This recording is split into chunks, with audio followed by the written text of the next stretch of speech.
오늘 성경 말씀 보겠습니다. 사도행전 8장 1절에서 13절입니다. 사도행전 8장 1절에서 13절입니다. 한 절씩 교독하고 마지막 함께 읽습니다. 사울은 그가 죽임 당함을 마땅히 여기더라. 그날에 예루살렘에 있는 교회에 큰 박해가 있어 사도 외에는 다 유대와 사마리아 모든 땅으로 흩어지니라. 경건한 사람들이 스데반을 장사하고 위하여 크게 울더라. 사울이 교회를 잔멸할세 각 집에 들어가 남녀를 끌어다가 옥에 넘기니라. 그 흩어진 사람들이 두루 다니며 복음의 말씀을 전할세. 빌립이 사마리아 성에 내려가 그리스도를 백성에게 전파하니 무리가 빌립의 말도 듣고 행하는 표적도 보고 한 마음으로 그가 하는 말을 따르더라. 많은 사람에게 붙었던 더러운 귀신들이 크게 소리를 지르며 나가고 또 많은 중풍병자와 못 걷는 사람이 나으니 그 성에 큰 기쁨이 있더라. 그 성에 시몬이라 하는 사람이 전에서부터 마술을 행하여 사마리아 백성을 놀라게 하며 자칭 큰 자라 하니 낮은 사람부터 높은 사람까지 다 따르며 이르되 이 사람은 크다 일컫는 하나님의 능력이라 하더라. 오랫동안 그 마술에 놀랐으므로 그들이 따르더니 빌립이 하나님의 나라와 예수 그리스도의 이름에 관하여 전도함을 그들이 믿고 남녀가 다 세례를 받으니 시몬도 믿고 셀례를 받은 후에 전심으로 빌립을 따라다니며 그 나타나는 표적과 큰 능력을 보고 놀라니라. 아멘. 하기를 하시는 축복합니다. 내 영혼이 잘된 같이 범사에 잘되고 강건케 됨을 주의 이름으로 선포합니다. 옆 사람 축복합니다. 내 영혼이 잘된 같이 범사에 잘되고 강건케 되기를 주의 이름으로 축복합니다. 아멘. 사도행전을 가리켜 크게 또 다른 뭐라고 부르는지 아세요? 뭐라고 불러질까요? 사도행전을 성령행전. 자, 또요. 전도행전. 사도행전이라는 것은 사도들의 행적이 기록되어진 걸 사도행전이라고 말합니다. 그러면서 또 한편으로 성령행전이라고 말하는 이유는 성령께서 사도들을 통해 어떻게 역사하셨는가, 성령의 역사가 기록되어진 것을 성령행전이라고 또 이야기를 합니다. 전도행전이라는 것은 이 복음의 역사가 어떻게 흘러갔는지, 그래서 사도행전을 어떠한 시각과 관점에 따라 바라보는가에 따라서 사도행전을 다르게 어떻게 해석되어지는 부분도 참 많이 있습니다. 오늘 설교 제목이 뭐예요? 흩어진 사람들. 오늘 성경에 보니까 사도행전 전체 28장이 기록되어져 있는데 사도행전을 가장 핵심적인 구절이라 하면은 사도행전 1장 8절을 이야기합니다. 이 1장 8절이 왜 중요한가? 어떤 의미인가를 오늘 이 8장에서 사도행전 1장 8절이 가지고 있는 의미를 다시 한번 재해석할 수 있는 게 오늘 8장의 말씀이에요. 한번 같이 한번 읽어볼까요? 1장 8절 같이 소리내서 읽습니다. 시작. 오직 성령이 너희에게 임하시면 너희가 권능을 받고 예루살렘과 온 유대와 사마리아와 땅끝까지 이르러 내 증인이 되리라 하시니라. 아멘. 성령이 너희에게 임하시면 너희가 무엇을 받고? 권능을 받고 예루살렘과 온 유대와 사마리아 땅끝까지 이르러 내 증인이 되리라 하시니라. 아멘. 이 사도행전의 말씀이 오늘 이 8장에서 어떻게 구체화되어지며 어떠한 의미를 갖고 있는가를 보는 겁니다. 오늘 사도행전 8장 1절에 보니까 사울이 뭐라고 해요? 8장 1절에 보니까 그가 죽임당함을 마땅히 여기더라. 여기서 누구의 죽음을 이야기하는 것 같아요? 누구의 죽음이? 앞장을 보면요 7장에 보면은 누가 죽냐면요 스데반이라는 사람이 죽어요. 스데반은 누구일까요? 스데반은 누구이냐면요. 사도행전 6장 8절에 보니까 스데반은 7집사 중에 한 사람이었거든요. 7집사의 역할은 그 당시에 그 사도들이 말씀을 전하고 기도하고 뿐만 아니라 신방하고 또 뿐만 아니라 교회 모든 밥하는 것 모든 것까지 다 사도들이 했어요. 그러다 보니까 사도들이 정말 사도들이 해야 될 말씀과 기도를 하지 못했던 거예요. 그래서 초대교회에 7집사를 따로 세워서 그 7집사를 통해서 사도들은 이제 말씀과 기도에 전무하십시오. 우리 사도들이 교회의 행정에 대한 모든 것들을 다 담당하겠습니다. 그래서 세워진 사람이 7집사예요. 그 중에 한 사람이 스데반입니다.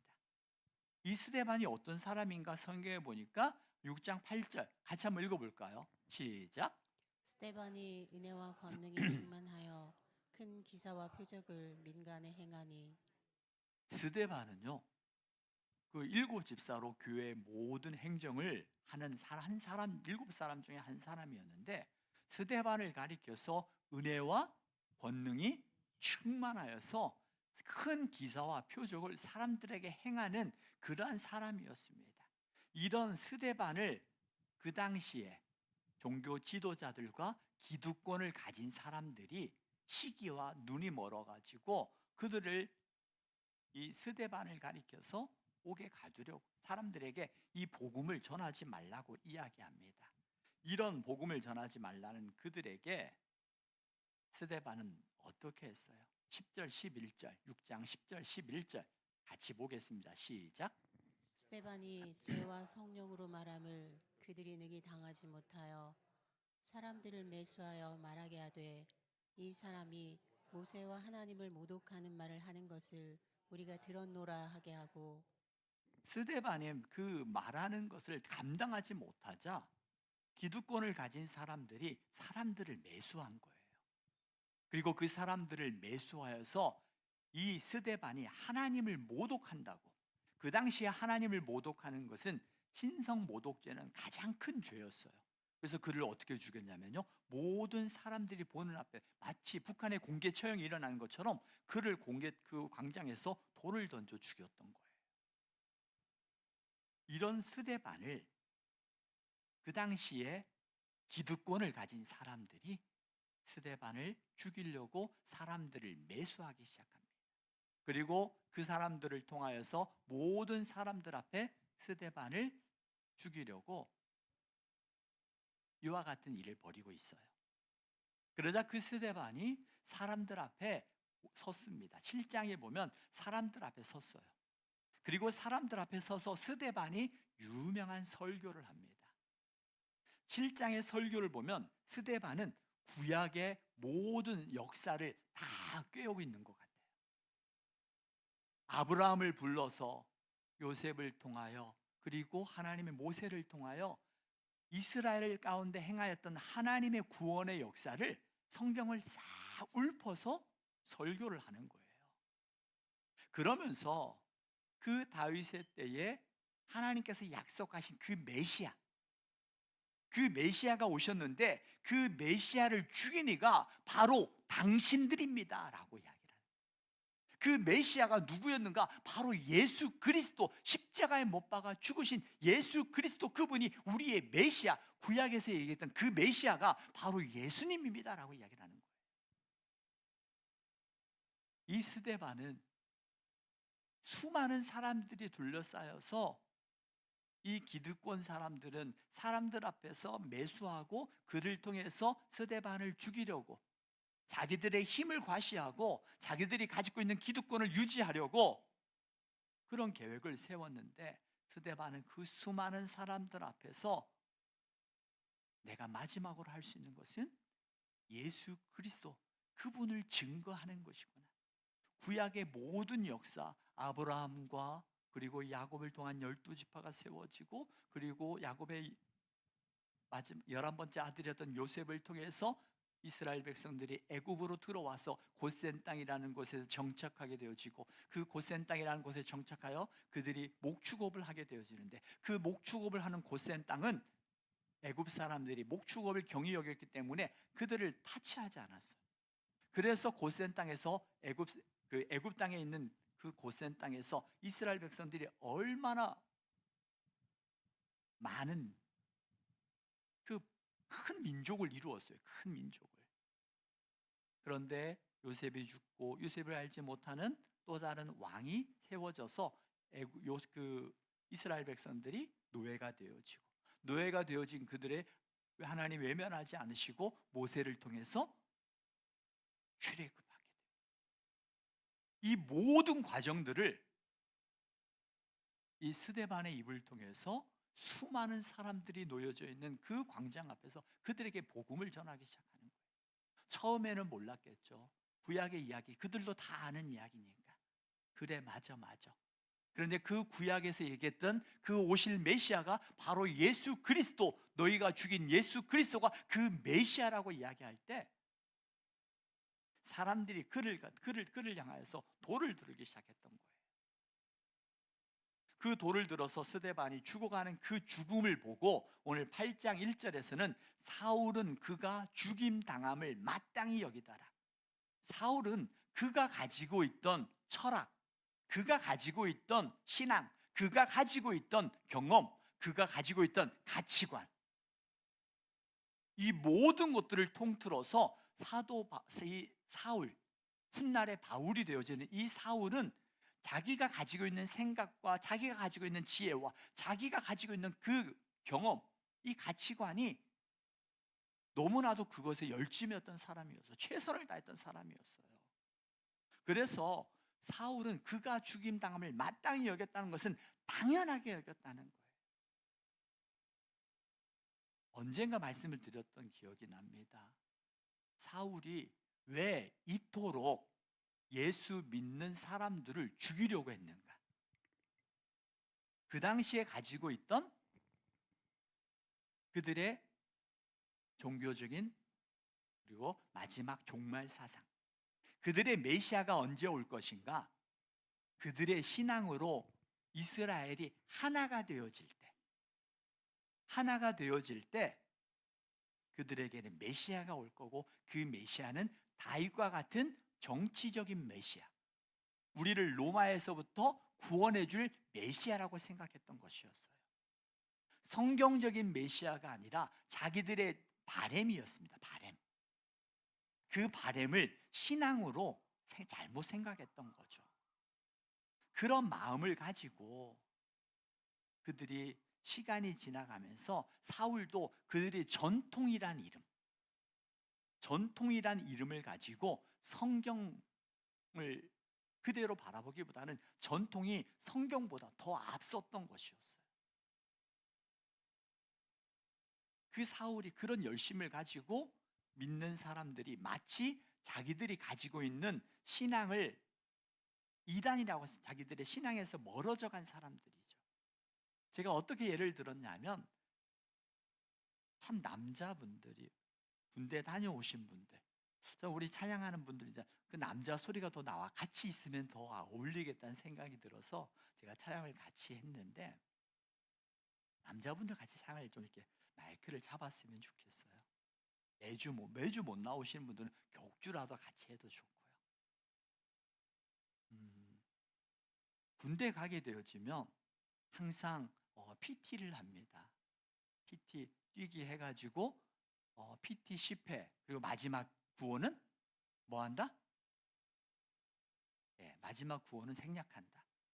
하나, 둘, 셋, 넷, 다섯, 여섯, 일곱, 여덟, 아홉, 그리고 꼭 마지막에 열을 해야 돼, 안 해야 돼? 안 해야 돼요. 근데 꼭 그렇게 하는 사람이 있어요. 그러면 10개 하면 그 다음에 어떻게 해요? 20회로 올라갑니다. 18, 19 그러면 이제 20을 하지 말아야 되거든요. 근데 또 20을 해요. 점점 분위기가 험악해져요. 그래서 다시 교관은 이야기합니다. 40회 마지막 구호는 생략한다. 27, 28, 37, 38 이제 고참들이 그때는 악을 써요. 39 그 다음에 하지 말라는 거예요.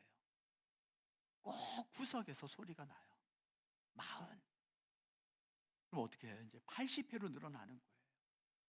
80회로 늘어나는 조금은 참을 수 있어요. 근데 160, 320, 640으로 늘어나 봐요. 분위기 어떨 것 같아요? 이런 말 하면 될지 모르겠지만 죽여버리고 싶을 거예요. 아마 군대 다녀오신 그 마음 알 거예요. 사울이 그 마음이었어요. 그 마음. 자기가 가지고 있는 전통, 성경보다 전통이 앞서다 보니까 제대로 된 하나님의 말씀이 아니라 자기들의 경험과 해석을 가지고 하나님 뜻보다 앞섰던 거예요. 그래서 사울은 그토록 자기 열심을 가지고 최선을 다했던 거죠. 하나님의 말씀에서 떠난 자기의 최선이 얼마나 위험한 건지 사울을 보고 알 수 있어요. 그 사울이 어떤 사람이었냐면은 7장 58절에 보니까 스데반이 죽어가는 그 자리에 굉장히 중요한 역할을 담당했던 것 같아요. 사도행전 7장 58절에 보니까 한번 읽어보겠습니다. 시작. 성 밖으로 내치고 돌로 칠세 증인들이 옷을 벗어 사울이라 하는 청년의 발 앞에 두니라. 이 사울이라는 청년은 스데반이 죽어가는 그곳에 돌을 칠세 증인들이 옷을 벗어서 그 일을 감당하는 일에 사울이 감당했던 거예요. 그 재판의 자리에 굉장히 중요한 일을 감당했던 게 이 사울이었습니다. 아주 젊은 나이에 이 사울이 스데반의 죽임을 마땅히 여겼다고 그랬어요. 그 스데반이 죽은 이후에 예루살렘에는 굉장히 어수선했어요. 스데반이 어떤 사람이었다고 그랬어요?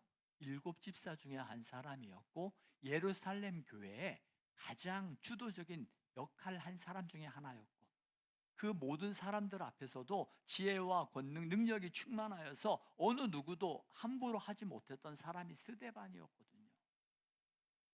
근데 이 스데반이 죽었어요.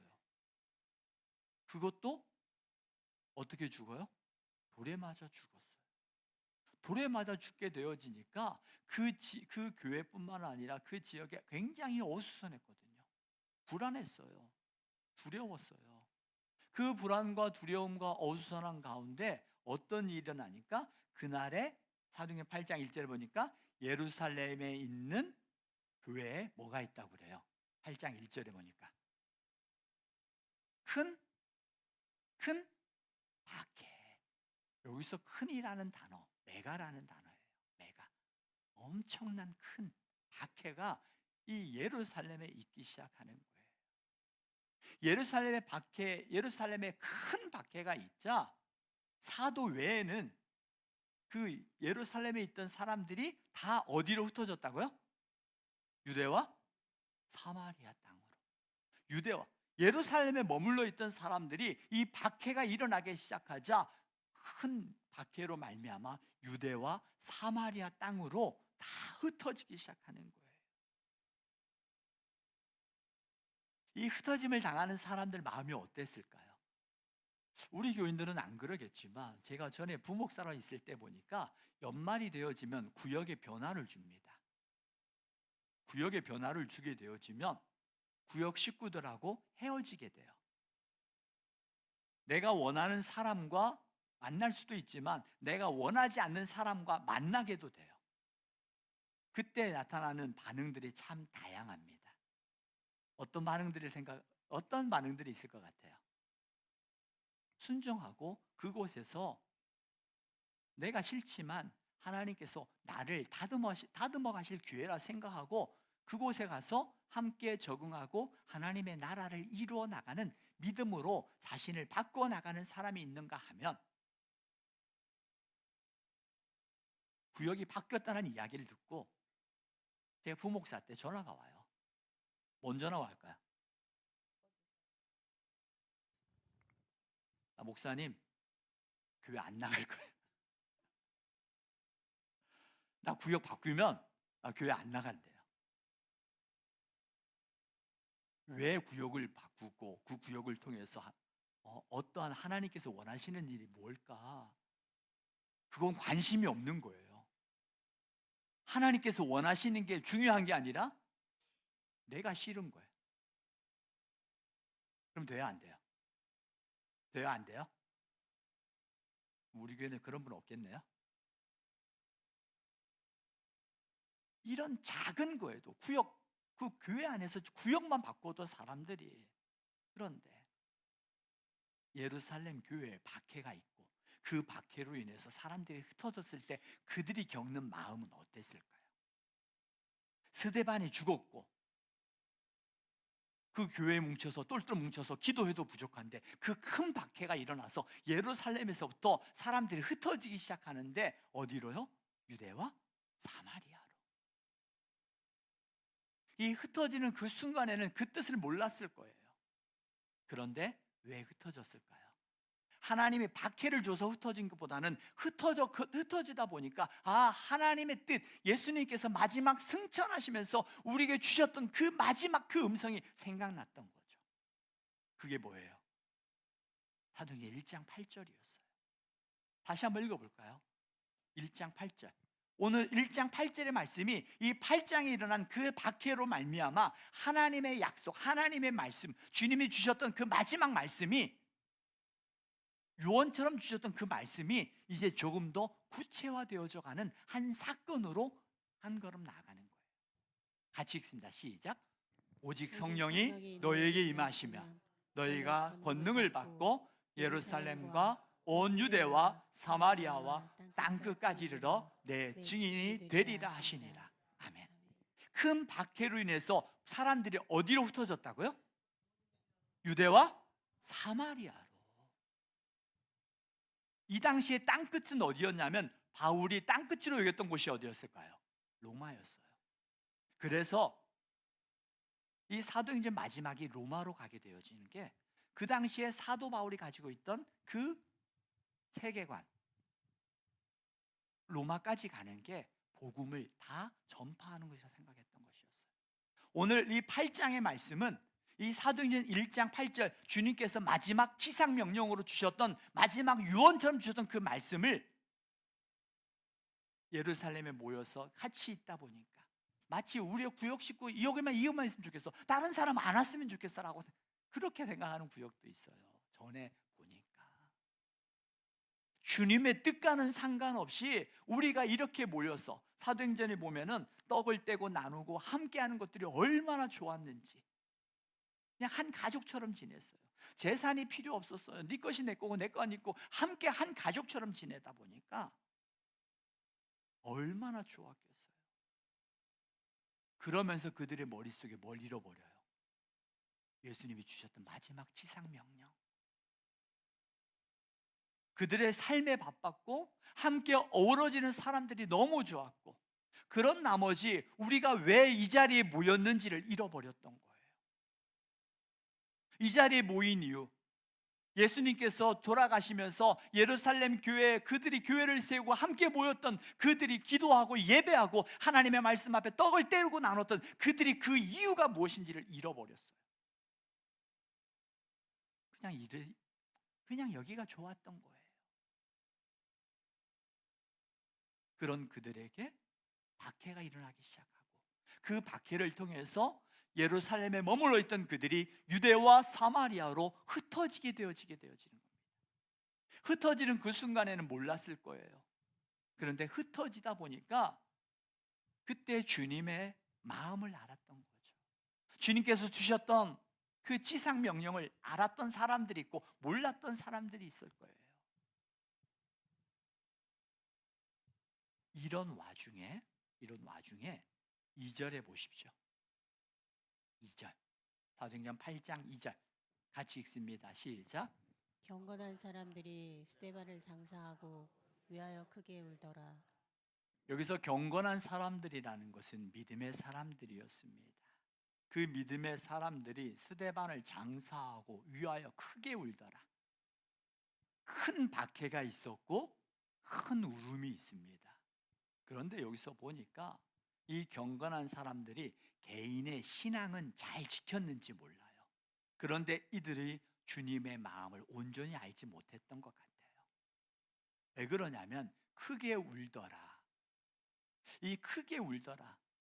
스데반을 애도하고 그 죽음 앞에 슬퍼하는 것이 아니라, 우리가 죽음 앞에 슬퍼할 수 있잖아요. 저도 우리 믿음의 교우들 그 죽음의 현장 앞에서 하염없이 울고 눈물을 흘릴 때가 있거든요. 자주는 아니지만 지나가는 길에 승하원에 가서 우리 교우들, 먼저 천국에 간 교우들, 그들의 사진을 보면서 기도하고 그들을 그리워할 때도 있어요. 그런데 여기서 크게 울었다는 것은 그런 애도와 슬픔이 아니에요. 여기서 크게 울었던 그들의 마음은 불쌍히 여겼다는 거예요. 불쌍히 여겼다. 마치 오늘날 하나님의 나라를 제대로 이해하지 못하면 믿으면서 이렇게 말하는 분들이 있어요. 개똥밭에 굴러도 어디가 낫다? 믿지 않는 사람들이 말하는 것처럼 천국에 대한 분명한 확신이 없으면 천국에 일찍 가려고 노력할 필요는 없지만 천국 가는 그 길에 대하여 두려워할 필요도 없다는 거죠. 개똥밭에 굴러도 이승이 좋대. 어떡해요? 이 경건한 사람들은 그 하나님 나라에 대한 이해가 부족했던 것 같아요. 그래서 스데반의 죽음 앞에서 애도하고 슬퍼할 수 있습니다. 그런데 스데반의 죽음을 불쌍히 여기면 그게 죽음이 마치 세상 사람들이 이 순교하는 그 사람들을 가리켜 세상 사람들은 뭐라고 말하냐면요, 개죽음이라고 이야기합니다. 왜? 그 죽음의 이해를 못하니까. 그 죽음을 통해서 하나님의 미랄이 되어서 30배, 60배, 100배 하나님의 그 복음의 열매들이 맺어가는 것들을 이해하지 못하거든요. 그러니까 그냥 그 죽음 자체만 봐요. 그래서 세상 사람들은 그 죽음 자체를 보고 개죽음이라고 이야기합니다. 오늘날 한국교회도 주의 복음을 들고 온 그 초대 선교사들의 나이가 20대 중반에서 후반, 평균 26이었어요. 얼마나 꽃다운 나이에 자기들의 모든 것들을 다 뒤로 하고 알지도 못한 이 조선 땅에 무엇 하나 가지고, 복음 하나 가지고 그들이 죽어가는 죽음 앞에 세상 사람들은 이야기합니다. 개죽음이다. 그런데 하나님 나라에서는요, 그 죽음을 통해서 오늘날 한국 교회가 세워지고 그 교회를 통해서 오늘 저와 여러분이 하나님의 자녀요 천국 백성으로 세워진 줄 믿습니다. 우리는 그 죽음을 가리켜 너무나 고귀하고 숭고한 죽음이라고 이야기해요. 그 죽음을 통해서 하나님의 미랄이 되었던 거예요. 그래서 하나님께로 한 걸음 한 걸음 더 나아가는 겁니다. 경건한 사람들은 스데반의 죽음을 애도한 것이 아니라 세상 사람들과 똑같이 여겼던 거예요. 스데반이 어떻게 죽었습니까? 59절 60절 보십시오. 7장 59절 60절 같이 한번 읽어볼게요. 스데반이 죽어가는 마지막 그 죽음의 자리예요. 같이 읽습니다. 시작. 그들이 돌로 스데반을 치니 스데반이 부르짖어 이르되 주 예수여 내 영혼을 받으시옵소서 하고 무릎을 꿇고 크게 불러 이르되 주여 이 죄를 그들에게 돌리지 마옵소서 이 말을 하고 자니라. 아멘. 와, 예수님께서 십자가상에서 하셨던 말씀이었거든요.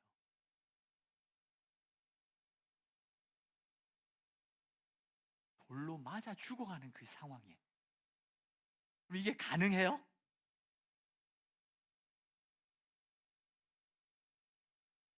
어떻게 이런 일들이 가능할까? 55절 56절입니다. 이와 같은 일들, 스데반은 죽어가는 그 현장에서 나는 개죽음이야 억울히 죽겠어라고 말하는 것이 아니라 그 죽음의 현장 가운데서도 하나님의 나라를 알지 못하고 예수 그리스도를 알지 못하는 그 영혼들을 향하여 긍휼히 여기는 마음을 가지고 저들의 죄를 용서해 달라고 기도했던 거예요. 이런 일들이 어떻게 가능할까? 55절 56절 같이 읽습니다. 시작. 스데반이 성령 충만하여 하늘을 우러러 주목하여 하나님의 영광과 및 예수께서 하나님 우편에 서신 것을 보고 말하되 보라 하늘이 열리고 인자가 하나님 우편에 서신 것을 보노라 한대. 아멘. 무엇을 봤어요? 그렇죠. 하나님의 영광과 예수께서 하나님 우편에 서신 것을 보시고 하늘을 바라봤어요. 천국의 소망을 가지고, 그리고 하늘이 열리고 인자가 하나님 우편에 서신 것을 보시고 그곳에 대한 소망을 가졌다는 거예요. 하나님 나라에 대한 소망이 그 죽음까지도, 그 고통까지도, 그 원수 같은 사람들까지도 하나님의 마음을 가지고 그들을 향하여 용서하고 그 사랑으로 그들에게 복음을 전했던 거예요. 오늘도 저와 여러분 어떤 상황 속에서도 그 주님을 바라보는 저와 여러분이 되기를 주의 이름으로 축복합니다. 하나님의 나라를 바라볼 때에 이게 하나님 나라의 능력이에요. 이게 천국에 대한 확신의 능력이에요. 그 복음에 대한 확신을 가질 때에 우리가 상상할 수도 없는 그 일들을 하더라는 거예요. 어떻게 돌에 맞아 죽어가는 그 상황 속에서 저들의 죄를 용서해 달라고,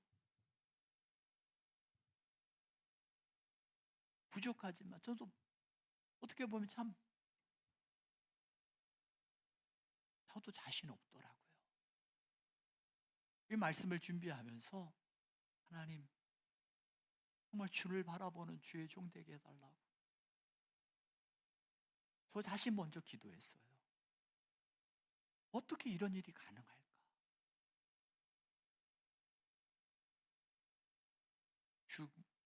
이런 일들이 가능했던 것은 성령의 충만함, 하나님의 영광을 바라보는 것, 내가 주목해야 될 것이 무엇인지를 아는 거예요. 하나님의 마음을 가지는 거였어요. 그때 하나님의 마음을 가지고 하나님의 영광을 바라보고 하나님의 나라를 바라볼 때에 상상할 수 없는 그 일들을 하게 되더라는 거예요. 그 하나님의 권능이 저와 여러분에게 함께하기를 주의 이름으로 축복합니다.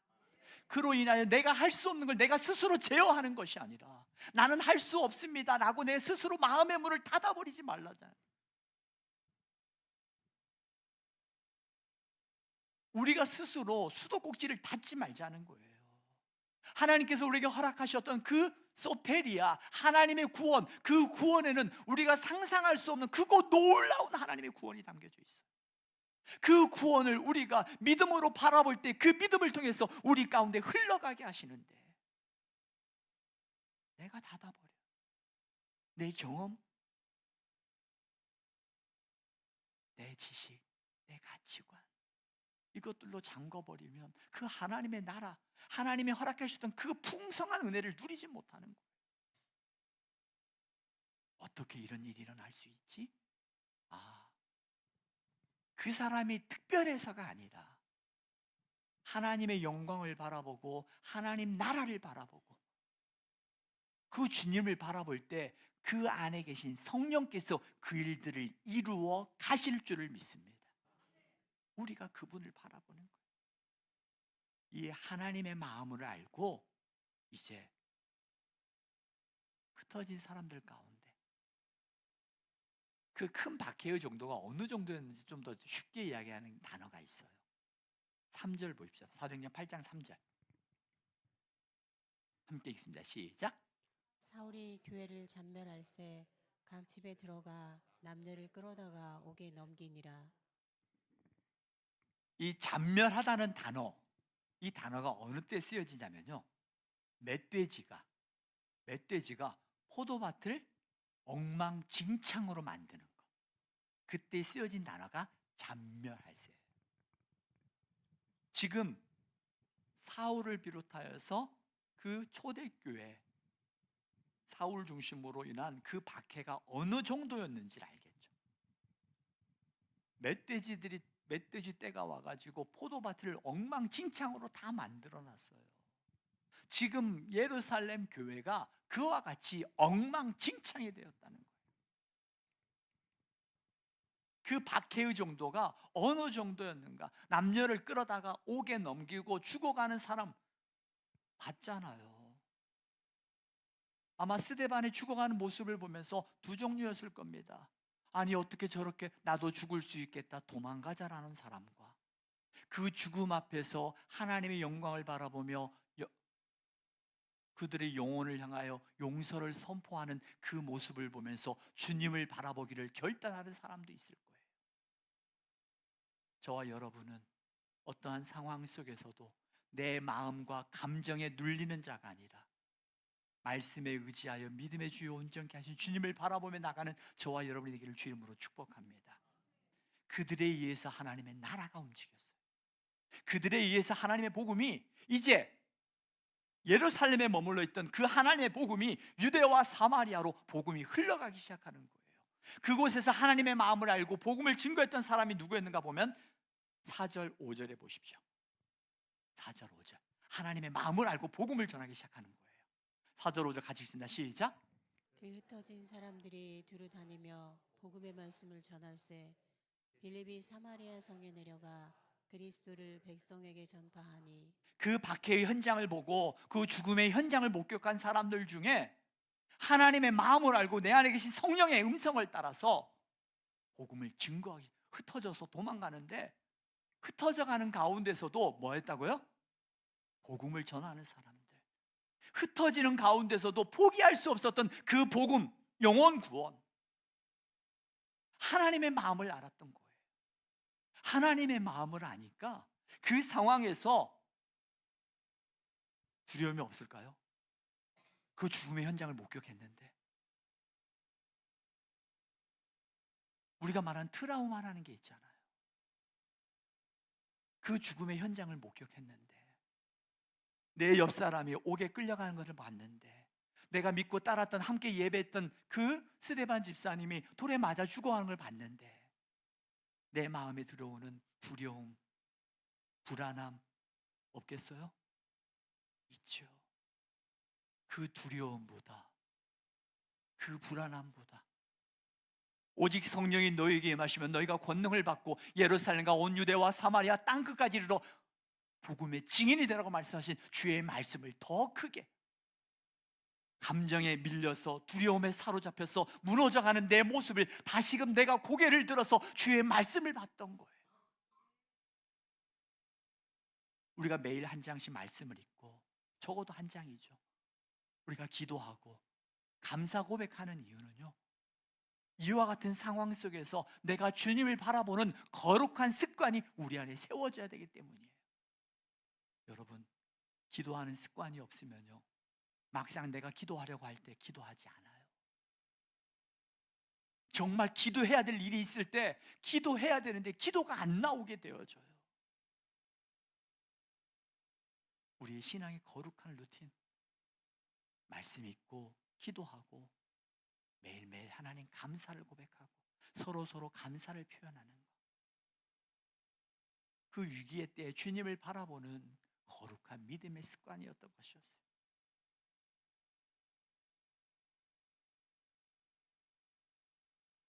이 흩어진 사람들, 그들을 통해서 복음이 전파되어지고 빌립이 사마리아 성에 내려가서 누구를? 그리스도를 백성에게 전파하기 시작합니다. 그 두려움 속에서도 포기할 수 없었던 거, 하나님의 마음을 간직한 자가, 하나님의 마음을 아는 자가 두려움 속에서도 흩어져 가는 가운데서 주의 복음을 전하기 시작하는 거예요. 6절 7절 보십시오. 6절 7절 8장 6절 7절 같이 읽습니다. 시작. 우리가 빌립의 말도 듣고 행하는 표적도 보고 한 마음으로 그가 하는 말을 따르더라. 많은 사람에게 붙었던 더러운 귀신들이 크게 소리를 지르며 나가고 또 많은 중풍병자와 못 걷는 사람이 나으니. 아멘. 빌립이 사마리아 사람들에게 그리스도를 전했어요. 어떻게 전했을까요? 어떻게 전했어요? 6절에 보니까 사마리아 사람들이 빌립의 복음을 전하는 것을 어떻게 봤어요? 어떻게 들었어요? 듣고 왔어요. 다시 말하면 이 빌립은 복음을 전하는데 예수 믿으세요 라고 말만 하지 않았다는 거예요. 그들에게 예수 그리스도를 보여줬다는 거예요. 여러분들이 이제 우리가 복음 전도자가 되는 거예요. 여러분들이 우리가 10월 마지막 주에, 다음 주에는 여러분들의 마음속에 정말 한 영혼, 한 명이라도 적었으면 좋겠어요. 그리고 그 영혼을 위해서 주님, 내가 복음을 전할 뿐만 아니라 그가 나를 통해서 예수님을 볼 수 있도록 예수님을 보여주는 삶을 살아가겠습니다. 그들은 빌립의 말도 듣고 빌립의 행하는 표적도 보았어요. 빌립을 통해서 행하는 표적이라는 건 단순한 어떤 기적을 이야기하는 것이 아니라 빌립을 통해서 예수 그리스도를 보였다라는 거예요. 내가 말하는 것도 예수 그리스도를 전하는 것이고 내가 행동하는 것도 예수 그리스도를 나타내는 것이었습니다. 그러자 이 복음이 전파되어지니까 어떤 일이 일어났다고요? 그게 7절이에요. 많은 사람으로부터 어떤 더러운 귀신들이 소리질러 떠나가게 되어지고 중풍병자를 못 걷는 사람들이 일어나게 되어지고 그 결과 8절입니다. 8절 우리 다 같이 소리내서 같이 한번 읽어보겠습니다. 8절 시작. 그 성에 큰 기쁨이 있더라. 아멘. 여러분들을 통해서 그 복음이 전파되어질 때 여러분 가정과 여러분이 복음이 전파되는 그곳에 하나님의 큰 기쁨이 넘쳐나기를 주의 이름으로 축복합니다. 이 큰 기쁨, 큰 박해가 있었습니다. 큰 게 울었습니다. 그러나 이것을 끝나지 않았어요. 큰 박해와 큰 울음 속에서도 하나님의 마음을 알고 하나님의 마음을 증거했던 사람들을 통해서 그곳에 하나님의 큰 기쁨으로 바꿔가시는 하나님, 그 하나님의 붙들림 받아지는 저와 여러분이 되기를 주의 이름으로 축복합니다. 오늘 10월 함께 말씀에 붙들고 기도했으면 좋겠어요. 여러분 말씀을 붙들고 하나님, 내가 복음을 전해야 될 곳, 이 천국의 이 박해의 현장에서도 이 두려움의 현장에서도 포기할 수 없이 흩어진 사람들, 하나님의 마음을 아는 자가 복음을 전했던 것처럼 하나님, 우리 마음속에 그 영혼을 떠오르게 하시고 그 영혼을 향하여서 내가 복음을 전하고 복음을 보여주는 자의 삶을 살아갈 수 있도록 내 힘과 내 의지로 아니라 성령의 충만함과 하나님의 영광을 바라볼 때 가능했던 것처럼 오늘 말씀을 붙들고 하나님, 내게 그 한 영혼을 주시옵소서. 여러분 너무 많이 쓰지 마시고 다음 주에 할 때요, 적어도 1명에서 3명까지만 쓰십시오. 그래서 10월 말에 함께 나올 수 있도록 집중을 했으면 좋겠어요. 이 시간 오늘 말씀에 의지하여서 하나님 그 한 영혼을 보내주시고 또 하나님 그 일을 감당할 수 있도록 내가 주님을 바라보며 하나님의 영광을 바라보겠습니다. 이 시간 우리가 함께 주신 말씀을 붙들고 우리가 함께 합심하여 기도하도록 하겠습니다. 하나님 아버지 감사합니다. 주님 아버지 하나님, 포기할 수 없는 한 영혼입니다. 하나님 아버지여, 우리도 어느 순간 하나님 예루살렘 교회처럼 하나님 아버지여 그냥 그렇게 좋고 이렇게 사는 게 좋은 거야. 하나님, 우리 안에 아버지 그러한 삶의 매너리즘에 빠지고 신앙적인 매너리즘, 종교적인 매너리즘에 빠져서 하나님 아버지 그냥 여기가 좋사오니라고 하나님 그 영혼 구원을 향한 하나님의 그 피 맺힌 주님의 음성을 잃어버리지 않았습니까? 하나님 아버지여, 우리 마음속에 영혼 구원을 향한 그 하나님의 마음을 잃어버렸다면 이 시간 회복시켜 주시옵소서. 하나님 아버지여, 그 능력을 행하신 하나님 아버지여, 그 주님을 바라보고 주의 권능을 바라보고 하나님의 나라를 바라볼 때 그 일들이 일어났던 것처럼 하나님 오늘 우리에게도 그 일들이 일어나게 하옵소서. 우리가 하나님의 마음으로 결단합니다. 마음으로 다짐합니다. 하나님 한 주간 동안 그 영혼들을 보여주시옵소서. 주님 감사합니다.